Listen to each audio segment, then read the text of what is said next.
Would I be the a-hole for refusing to raise my brother's kids? When I, female 20, was 6, my parents died. And since my brother Alan was of age at 19, he became a legal guardian. He dumped me at a foster home a couple of months after the funeral and disappeared.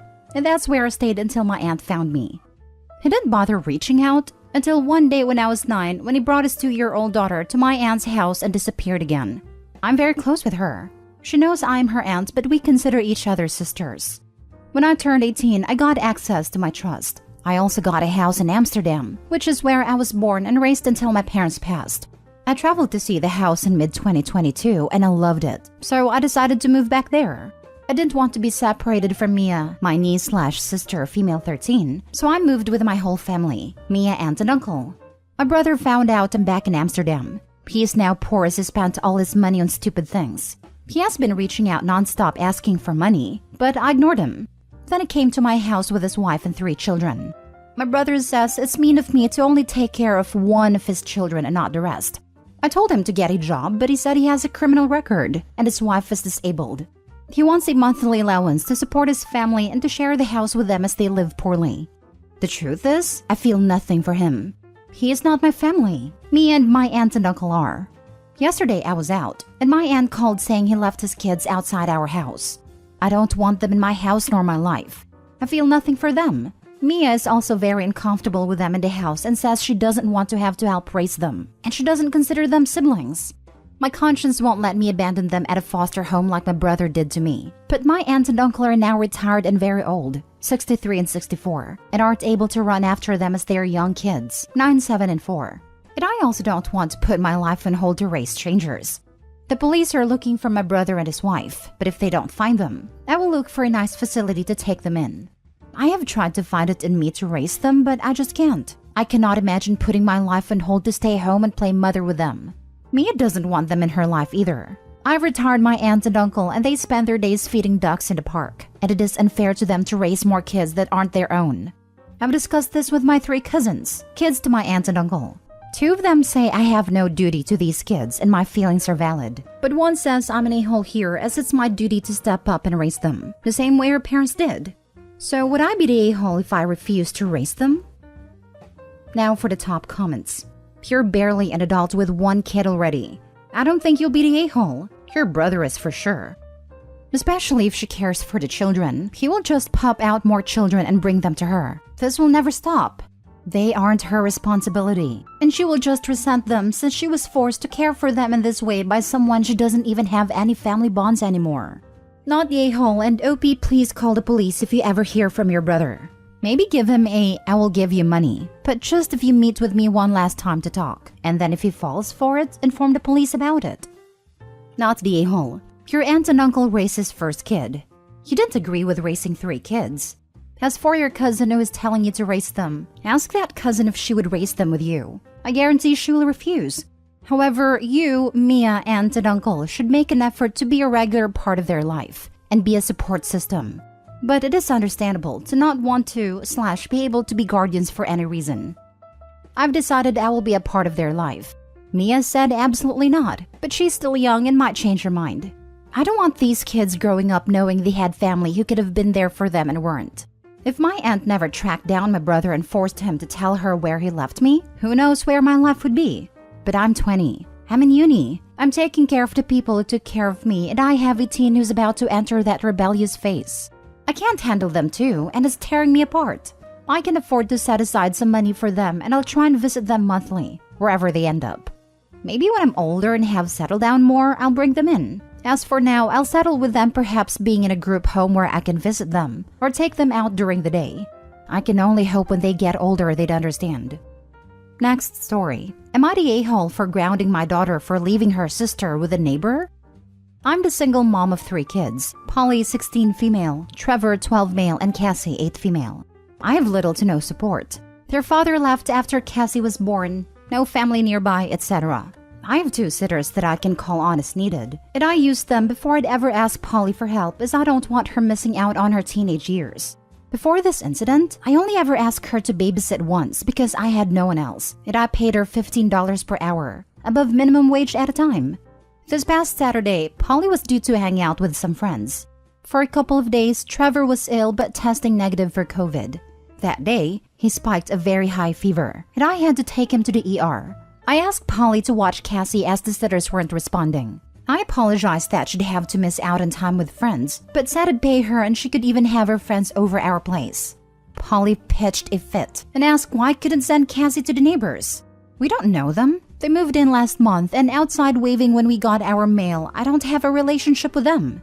Polly was irritated, but I told her I'd pay her $18 per hour and that I had to go. I take Trevor to the ER and we have to wait a bit. Polly kept asking if the sitters responded and they hadn't. Eventually, it was our time to be seen, so I told Polly I'd be out of reach for a bit. Turns out, Trevor had a bad case of RSV, and due to pre-existing health problems, had to be admitted for the night. I was terrified. When I called Polly to update her, I heard people talking in the background and said, "Oh, you had your friends come over?" She told me no. She dropped Cassie at the neighbors and went out. I was furious. I told her to go home and get her sister. I then asked for the neighbor's number. She didn't even ask for it. Which I get teenage logic, but still. At first, Polly refused until I told her she was grounded. I made her FaceTime me when she got home to show that Cassie was with her. Eventually, my mom was able to make a 2-hour drive down to stay with the girls, but I told her not to let Polly leave the house. The next day, Trevor and I were able to go home. I lectured Polly about what she did and grounded her for 2 weeks. She got mad at me and said that I can't expect her to drop her plans. I point out I never do, but this was an emergency, and her brother was sick. She told me that's not her problem. She's also mad because I won't pay her. I apologized profusely to the neighbor who said it was okay, and that he would have called me, but Polly didn't leave my number either. Polly said I overreacted. Am I the a-hole? Not the a-hole. Let's get this out of the way. There are a lot of posts on here about forcing teenagers to babysit, and this is most definitely not one of those. This was an extreme situation, emergency even. Polly acted amazingly selfish and irresponsible. She left a young child with strangers and exposed them to an unknown illness as an added bonus. Also, considering how the folks around her were sick, it should be common courtesy/sense to not want to expose her friends as well. She's old enough to fully comprehend how terrible and dangerous her actions were, but instead doubled down on being petulant. Not my kid, but Polly earned a hefty punishment and consequences. She probably did expose them to an unknown illness which later revealed to be RSV. As someone who was a healthy mid-20s adult, got RSV last year and ended up in the hospital overnight, she put that family at risk. RSV/COVID/other illnesses are highly infectious. Not only did she abandon her little sister in an emergency situation, but she could have landed someone else in the hospital. Not the a-hole, and honestly, I'd never be able to trust Polly again. RSV can kill a kid, so God forbid something happened to your son. I don't know how I'll ever be able to trust her again. I never ask her to babysit as it is, but certainly won't ever again. Which unfortunately means she wins by acting horribly. Not necessarily. OP, whenever you need a babysitter, have your oldest stay at home too. That should make it clear that teens who do kids off with strangers aren't old enough to be trusted alone. Not the a-hole. Next story. Am I the a-hole for giving my step-niece's gift to my niece? My brother remarried a few months ago. His new wife has a daughter, Sarah, who is around the same age as his daughter, Alina. My sister-in-law doesn't have a good job, so Sarah had a pretty tough life.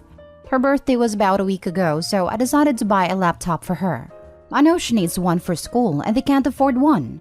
I explained to Alina that I'm giving Sarah a better gift, not because I love her more, but because Alina has everything she needs and Sarah doesn't. And she understood. At Sarah's birthday, I gave her my gift and she seemed very happy. However, I heard her bragging to Alina, telling her I don't love her. Alina kept telling her to shut up, but she kept going and I was furious. I asked Sarah to give the gift back and gave it to Alina. Her laptop was 3 years old, so she could use a new one. I told my brother that he doesn't dare take this away from my niece, and if he does, then he'd better remember to never ask me for any financial help again, which he does regularly. My sister-in-law got extremely angry and called me an a-hole and said I ruined her daughter's birthday. I told her her daughter ruined her own birthday and this punishment is well-deserved. I will never sit here and watch someone bully my niece. My sister-in-law and her daughter think I'm an a-hole, and I believe my brother agrees with them, but he doesn't say anything. Tough one. I think I'm going against the grain here by the looks of it.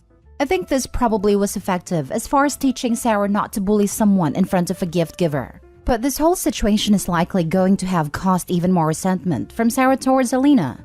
I'm not sure that you'll have done either girl any favors as far as their relationship goes in the long run. You went out of your way to provide a very generous and thoughtful gift.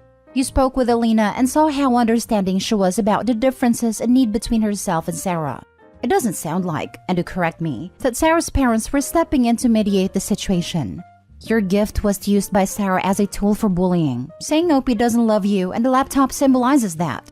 I think others are right that it was technically wrong to try to retract a gift that had been given, but seeing as that gift was being used to bully someone who you presumably feel protective over, I struggle to fault you for it.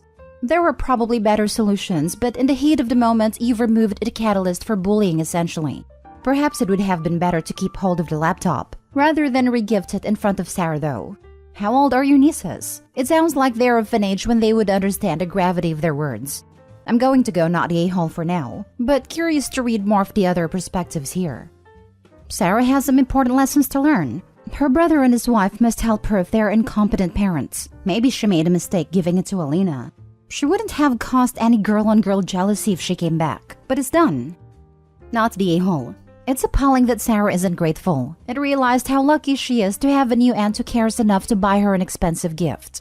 The bragging just made it worse. Don't gift her anything good until she's learned her lesson, Opie.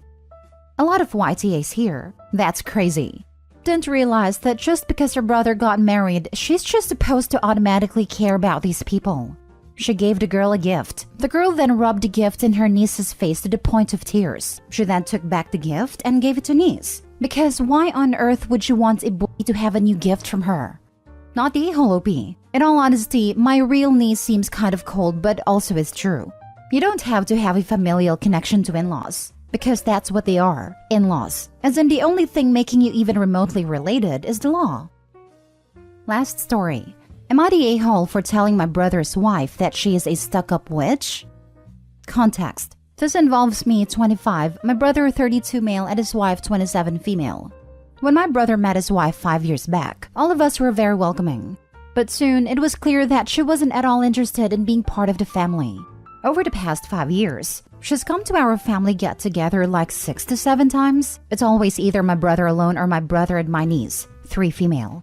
Initially, I would try to make plans with her, but she'd always reject it by saying that she doesn't go out much or that she doesn't like shopping or whatever. On a handful of occasions that she's attended our family gatherings, she's been very reserved and quiet, giving one-word answers, or just smiling whenever someone tries to strike up a conversation. Mostly, she makes some excuse and just doesn't show up. Because of this, my brother has also stopped attending the family gatherings as much as before. My parents are very disappointed with this, and my brother's absence makes them visibly upset. I've asked my brother about it and has always maintained that sister-in-law is very introverted and has social anxiety, and that is not gonna force her into doing something she doesn't like.